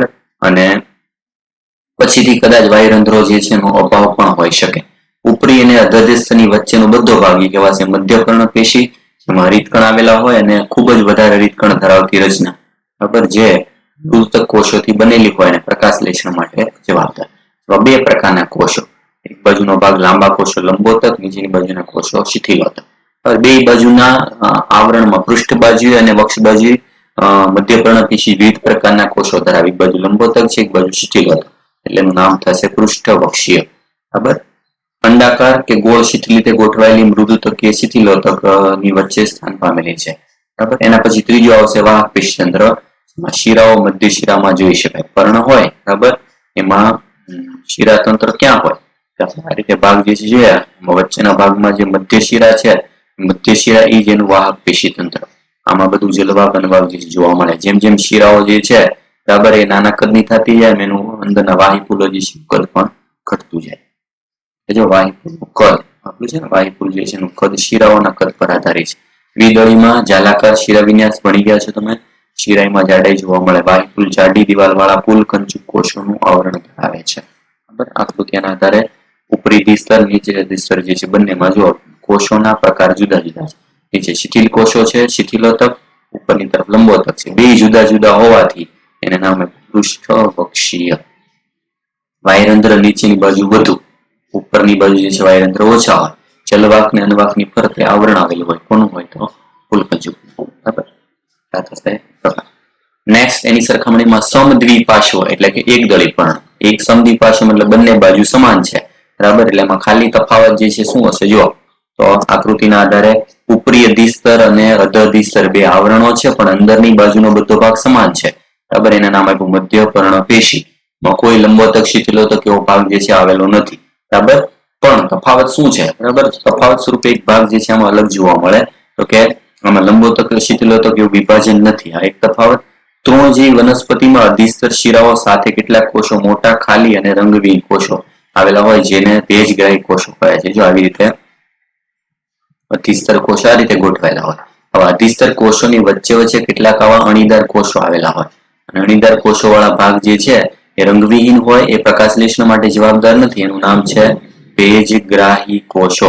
આ ભેજગ્રાહી કોષો જ્યારે ભેજ જે છે ઓછો હોય ત્યારે, બરાબર, ભેજ જ્યારે ઓછો હોય ત્યારે અને ભેજ વધુ હોય ત્યારે પર્ણ જે છે એનું વલન પ્રેરે. મતલબ પર્ણનું યાંત્રિક જે છે એ શું કહેવાય, યાંત્રિક પ્રકારનું હલન ચલન કરે છે. યાંત્રિક હલન ચલન કરતા હોવાથી એને યાંત્રિક કોષો તરીકે પણ ઓળખી શકાય. એક ભાગ ભેજગ્રાહી કોષો છે, બીજું નામ છે યાંત્રિક કોષો. યાંત્રિક કોષો જે છે એ પર્ણમાં ભેજગ્રાહી કોષો ભેજયુક્ત વાતાવરણમાં તેઓ શોષણ કરીને આશુન બને. અને મતલબ કે પર્ણની સપાટી ખોલે, જ્યારે શુષ્ક વાતાવરણ હોય ત્યારે એમાં પાણી ગુમાવીને ઢીલા બની અને પાણીનો વેગ ઘટાડવાનો. એટલે શું થશે જો ભેજગ્રાહી કોષો ભેજ છે ત્યારે પર્ણોને ખુલ્લા રાખે, જ્યારે ભેજ નથી મતલબ તાપમાન વધુ છે, તાપમાન વધુ હોય ત્યારે પર્ણોનું વલન પ્રેરે. શું કામ? પર્ણોનું વલન પ્રેરે એટલે પાણીનું બાષ્પોત્સર્જન ઘટી જાય. પાણીનો વ્યય ઘટાડવા માટે આવા ખુલ્લું રાખવું કે વાળવું એ બધું કાર્ય શું કહેવાય? યાંત્રિક હલનચલન. કોના દ્વારા થાય? ભેજગ્રાહી કોષો, જે માત્ર ને માત્ર એકદળીય વનસ્પતિના પર્ણ જે છે એમાં જોવા મળે. ઉપરાંત આમાં સમાંતર શિરા વિન્યાસ છે. સમાંતર શિરા વિન્યાસ એટલે ખ્યાલ આવી જાય કે બધા પ્રકારની શિરાઓ જે છે એ અંદર સમાન હશે. એટલે મતલબ આમાં સમાન કદના વાહિપુલ હશે. જ્યારે આગળની બાજુ શું આવ્યું હતું કે વાહિપુલ જે છે ને કદ નાના મોટા હોય છે. મોટી શિરા મોટા કદના હોય, એનાથી નાની કદની નાના વાહિપુલ હશે. તફાવત. બરાબર. એના પછી નેક્સ્ટ પાર્ટ જે છે આવશે વનસ્પતિમાં દ્વિતીય વૃદ્ધિ. દ્વિતીય વૃદ્ધિનો મતલબ શું થશે? વનસ્પતિની પ્રાથમિક વૃદ્ધિ થઈ જાય. પ્રાથમિક વૃદ્ધિ એટલે કે એના મૂળ પ્રકાંડ જે છે, બધા ભાગ જે છે એમાં અલગ અલગ ચોક્કસ જે છે એના આકાર નિર્માણ થઈ જાય. બરાબર. પછી એની થડ બનાવવાની પ્રક્રિયા એ થશે દ્વિતીય વૃદ્ધિ. પ્રાથમિક વૃદ્ધિ થઈ ગયા પછી એનો ઘેરાવ કરવાની પ્રક્રિયા છે લંબ વૃદ્ધિ થાય છે. ઉપર ને નીચેથી વધે એ કઈ છે? પ્રાથમિક વૃદ્ધિ. પછી એક ભાગ જે છે વધે છે એનો ઘેરાવ વધવાની પ્રક્રિયા એ થશે દ્વિતીય વૃદ્ધિ. કયા કયા એમાં કોષો જવાબદાર છે અને કોના દ્વારા થાય છે જોઈએ. બરાબર. તો વાહિયતા જે છે આગળ આવી ગયું પ્રમાણે ઘેરાવામાં થતા વધારાને દ્વિતીય વૃદ્ધિ કહે છે. એમાં બે પ્રકારની પાર્શ્વીય વર્ધનશીલ પેશી હોય. એક છે વાહિયતા, બીજો ભાગ છે અક્ષતા. આપણે જોઈ લઈએ. સૌથી પહેલો ભાગ વાહિયતા. નામ શું છે? તો કે જલવાક અને અનવાકની વચ્ચે આવેલી યતા એને કહેવાય વાહિયતા. તરુણ પ્રકાંડમાં એક સ્તરે ટુકડા સ્વરૂપેની હાજરી જોવા મળે અને પછી તે સંપૂર્ણ વલય હોય. બરાબર. વનસ્પતિ જે છે એમાં જલવાક અને અનવાકની વચ્ચેના ભાગમાં ટુકડા ટુકડા સ્વરૂપે હોય. વચ્ચે ભાગમાં, પછી આગળ જતા એ એક સંપૂર્ણ વલય બની જાય, જોડાઈ જાય ને વલય બને એને કહેવાય એધા વલય. એધા વલયનું નિર્માણ. બરાબર. શું છે જો દ્વિદળી પ્રકાંડ વાળો ભાગ જે છે એમાં પ્રાથમિક જલવાહક અને પ્રાથમિક અંડવાહક જે છે એ વચ્ચે એધાના કોષો આવેલા હોય, એટલે આકૃતિ સ્વરૂપે સમજાઈ દો. દાખલા તરીકે વનસ્પતિ જે છે એમાં આ રીતે જલવાહક અને અંડવાહક વાળા ભાગ જે છે આવેલા છે. બીજા કલરથી એધા દર્શાવી દો.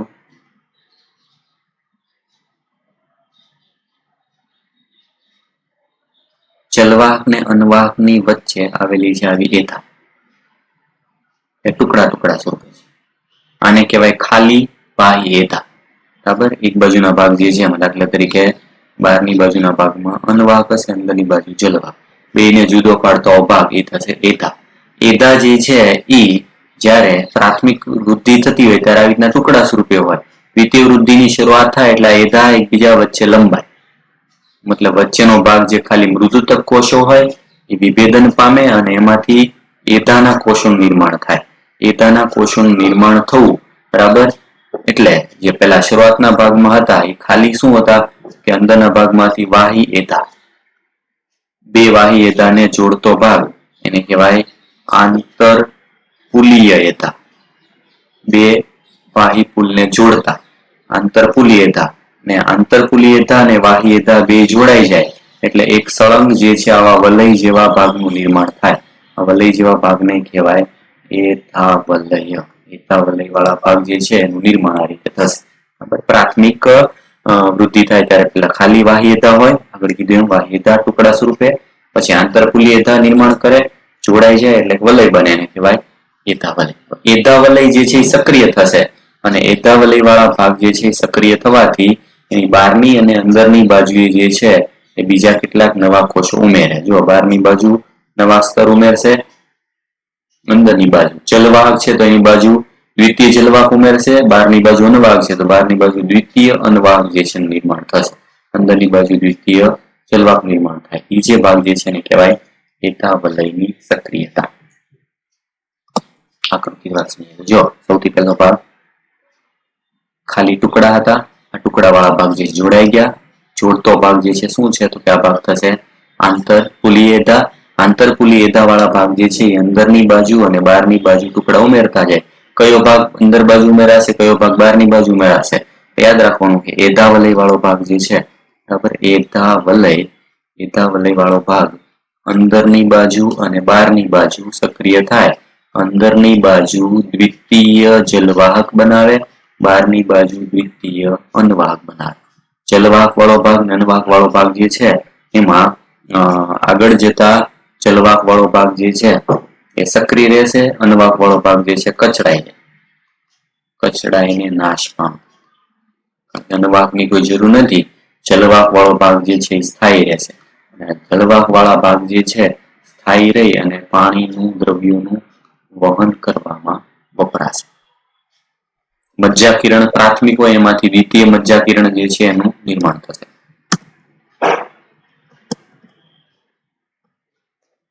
એના પછી અગત્યનો ભાગ થિયરી જે છે તમે આગળની જોઈ લેજો, આકૃતિના આધારે જે છે બહુ ટૂંકમાં સમજવાનું. વસંત કાષ્ટ અને શરદ કાષ્ટ. બરાબર. વસંત ઋતુમાં જે કાષ્ટ જેવો ભાગ બને છે એ શું છે? શરદ કાષ્ટ. બહુ સિમ્પલ છે. જો વસંત ઋતુમાં એધા જે છે ખૂબ સક્રિય હોય. આગળ જે એધા આવી ગયું, એધા સક્રિય ક્યારે હોય? વસંત ઋતુમાં. ને વધુ પ્રમાણમાં વિશાળ વાહિની યુક્ત ઘટકો બનાવે. જલવાહક પેશી જ્યારે વધારે હોય અને પોલી હોય, બરાબર, જલવાહક પેશી જે છે એ વધારે પોલી હોય, બરાબર, એની અંદર જલવાહક ઘટકો વધારે આવેલા હોય ત્યારે એને કહેવાય વસંત કાષ્ઠ. કેવી હોય તો કે પોલી. અને બીજો ભાગ તો કે શરદ ઋતુ જે છે, આ જે ભાગ જે છે નામ છે પહેલાનું વસંત કાષ્ઠ અથવા પૂર્વ કાષ્ઠ શરૂઆતમાં બને છે. શિયાળામાં એધા ઓછી સક્રિય હોય, સાંકડી જલવાહિની ધરાવતા ઘટકો ઉત્પન્ન કરે એને કહેવાય શરદ કાષ્ઠ અને માચિક કાષ્ઠ. એમાં અંદરના ભાગમાં જલવાહક ઘટકો સાંકડા થઈ જાય એટલે સાંકડા લીધે વધારે કેરો ભાગ જે છે ને વધારે સાંકડું પોલાણ ધરાવતા એને નામ આપ્યું શરદ કાષ્ઠ. શરદ ઋતુમાં નિર્માણ થતું લાકડું મજબૂત હોય, વસંતમાં નિર્માણ થતું લાકડું પોલું હોય. સ્વાભાવિક છે વસંતકાશ જે છે એ પોલાવ છે, એનો મતલબ કે આછું હોય અને ઓછી ઘનતા છે. આછું અને ઘનતા ઓછી હોય એની સરખામણીમાં આ જે છે કેવું હોય, ઘેરું હોય અને ઘનતા વધુ હોય. તફાવત યાદ રાખવાનો. બંને પ્રકારના આકાશ ઋતુ બદલાતી હોય, શિયાળો, ઉનાળો, ચોમાસું જેમ આવતું એમ ઋતુ પ્રમાણે આવા વલય જે છે નિર્માણ થતા જાય. વનસ્પતિ વાળો ભાગ જે છે એમાં વનસ્પતિમાં આવા અંદર થી બહારની બાજુ આવા વલય જે છે નવા નવા નિર્માણ થયા કરે. બરાબર, એકાંતરે એક ભાગ વસંતકાશ બને, પછી પાછો શરદકાશ બને. આવા વલયોની હાજરીના આધારે આપણે વનસ્પતિ જે છે એનું આયુષ્ય નક્કી કરી શકીએ. આ વલયને કહેવાય વાર્ષિક વલયો. નીટમાં ગયા વર્ષે પૂછાઈ ગયેલો પ્રશ્ન. બરાબર, વાર્ષિક વલયોના આધારે શું નક્કી થાય? તો કે વાર્ષિક વલયના આધારે વૃક્ષની ઉંમરનો અંદાજ લગાડી શકાય. વલયો, કારણ કે એક વર્ષમાં 2 વલય બનશે. બરાબર, આ વલયની સંખ્યા કેટલી છે એના આધારે આપણે એના વલય જે છે એના આધારે કે વૃક્ષ જે છે અંદાજિત આટલા વર્ષ જૂનું છે તો આપણે એનો અંદાજ લગાડીશું. સેમ વસંતકાશ અને શરદકાશ જેવો પછીનો ભાગ જે છે થશે બીજા 2 શબ્દ ખાસ મિક્સ ના થાય. બરાબર, એ છે મધ્યકાશ અને રસકાશ. આ નામ યાદ રાખવાનું, હાર્ટવુડ અને સેપવુડ. હાર્ટવુડ એટલે અંદરનો જે મધ્ય ભાગ બહુ ઘાટો છે. સેપવુડ એટલે કે જે આછો ભાગ છે. જો શેના આધારે તો દ્વિતીય જલવાકનો મોટો ભાગ પ્રકાંડના કેન્દ્રમાં ટેનિન, રાળ અને ગુંદર જેવો ભાગ જે છે એ સંગ્રહ કરી અને આવશ્યક તેલ અને કાર્બનિક પદાર્થો જે છે જમાવટના કારણે બદામી રંગનો દેખાય. આ ભાગમાં દર્શાવ્યું જો અંદરનો ભાગ વધુ ઘટ્ટ બની જાય, ઘટ્ટ અને ખોરાક સંગ્રહ કરીને આવો દ્રવ્ય વાળો ઘાટું લાકડું જે છે બનાવી દે. બરાબર, આવું કાસ્ટ સખત, ટકાઉ અને સૂક્ષ્મ જીવાણુ સામે પણ પ્રતિરોધક હોય એવો ભાગ બનાવે તો એને કહેવાય મધ્યકાષ્ઠ અથવા તો હાર્ટવુડ. અંદરનો ભાગ કેન્દ્રમાં ખૂબ જ ઘટ્ટ બની જાય તો એને કહેવાય મધ્યકાષ્ઠ, હાર્ટવુડ. પાણીનું વહન દર્શાવતું નથી, કારણ કે અંદર વાહિનીઓ જ નથી, ખાલી આધાર આપવાનું કાર્ય કરે. એની સરખામણીમાં અંદરનો ભાગ જે છે જો પોલો હોય, વચ્ચે નલિકાઓ આવેલી હોય તો એ થશે સેપવુડ અથવા બીજું નામ શું છે એનું ગુજરાતીમાં રસકાષ્ઠ. રસકાષ્ઠ મતલબ અંદર જલવાહક જે છે હાજર છે, પાણીનું વહન કરવાનું કાર્ય સાથે સંકળાયેલો ભાગ. બરાબર, મૂળથી પર્ણ જે છે તરફ પાણી અને દ્રવ્યોના વહનમાં ભાગ લેતી રચના કઈ થશે તો કે એ ભાગ જે છે થશે સેપવુડ. એટલે સેપવુડ અને હાર્ટવુડ બેના તફાવત યાદ રાખવા. એના પછી નેક્સ્ટ ટોપિક આવશે ત્વક્ષેતા. બરાબર, ત્વક્ષેતા શું છે? ત્વક્ષેતા શબ્દ જે છે એના પરથી આવશે ત્વચા પ્લસ એધા. વનસ્પતિ જે છે એની બહારની ત્વચા અને એમાં ઉમેરાય છે એધા. એધા દ્વારા ત્વચાનું આવરણ જે છે નિર્માણ થવું. બરાબર, એને કહેવાય ત્વક્ષીય એધા. ત્વક્ષીય એધા વાળા ભાગ જે છે એમાં મેઇન ટોટલ 3 ભાગ આવેલા હોય. 3 ભાગ જે છે કયા કયા છે અને શેનાથી બને છે ખાસ નામ યાદ રાખવાનું છે. જો બહારની બાજુ બાહ્યકના અન્ય કોષો ત્વક્ષીયતા અથવા ત્વક્ષેતાનું નિર્માણ કરેલા કયા ભાગમાંથી નિર્માણ જે છે થાય છે તો બાહ્યકના કોષોમાંથી રૂપાંતરિત થતી એક રચના છે જેમાં અંદરની બહારની બાજુ 2 કોષો મળે. બહારની બાજુના કોષો છાલ કે ત્વક્ષા કહેવાય અને અંદરની બાજુના કોષો દ્વિતીયક બાહ્યક અથવા તો ઉપત્વક્ષા કહેવાય. બરાબર, વચ્ચેના ભાગ જે છે એમાં ત્વક્ષેતા. એટલે જો ત્વક્ષેતા મધ્ય ભાગ, બહારની બાજુ નિર્માણ થશે. બહારની બાજુ જે છે એ નિર્માણ કરતો ભાગ જે છે એ થશે છાલ અથવા તો શબ્દ 2 છે છાલ અથવા ત્વક્ષા. અંદરની બાજુ જે નિર્માણ થતો ભાગ જે છે એ થશે ઉપત્વક્ષા અથવા દ્વિતીય બાહ્યક. અને આ ત્રણેય વાળા ભાગ જે છે એને સામૂહિક રીતે કહેવાય બાહ્ય વલ્ક. બાહ્ય વલ્કમાં કયા કયા ભાગ હોય તો ત્વક્ષેતા વાળો ભાગ જે છે કેન્દ્રમાં હોય, એક પ્રકારની એધા છે, બહારની બાજુ છાલ બનાવે ત્વક્ષા, અંદરની બાજુ ઉપત્વક્ષા બનાવે. બરાબર, આ 3 ભાગ જે છે એ શેના બનેલા હોય તો કે મૃદુતકના બનેલા એક વિશિષ્ટ રૂપાંતર. બરાબર, છાલ વાળા ભાગ જે છે એમાં જો છાલ જે છે શરૂઆતના ભાગમાં બનતી હોય પૂર્વ છાલ કહેવાય, નરમ છાલ પછીથી બનતી હોય તો સખત છાલ. બરાબર, અને એમાં ઉપરની બાજુના કોષો જે છે એ કેટલોક તૂટેલો ભાગ જે છે બનાવે ને જે છિદ્ર જેવી રચનાનું નિર્માણ કરે. છિદ્રને આપણે નામ આપેલું છે વાત છિદ્ર. પ્રકાંડ વાળા ભાગમાં વાત વિનિમય કરવા માટે આવેલી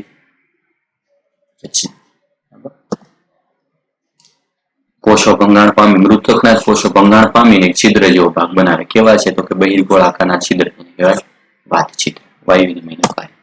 નેક્સ્ટ, મૂળમાં દ્વિતીય વૃદ્ધિ. આગળ જેમ આવી ગયું પ્રકાંડ જે છે સેમ મૂળમાં પણ દ્વિતીય વૃદ્ધિ એ જ રીતે જોવા મળે. બરાબર. ફરક જે છે આમાં શું આવે તો કે તરંગિત પ્રકારે વલયો જે છે એનું નિર્માણ થાય. ભાગ જે છે એમાં તફાવત અહીંયા છે. જો પેલામાં એધા વલય સળંગ હતી જગ્યામાં તરંગીય રીતે વલયો જે છે એનું નિર્માણ થાય. બરાબર. તરંગી વલયો શું કામ નિર્માણ થાય છે? બરાબર. તો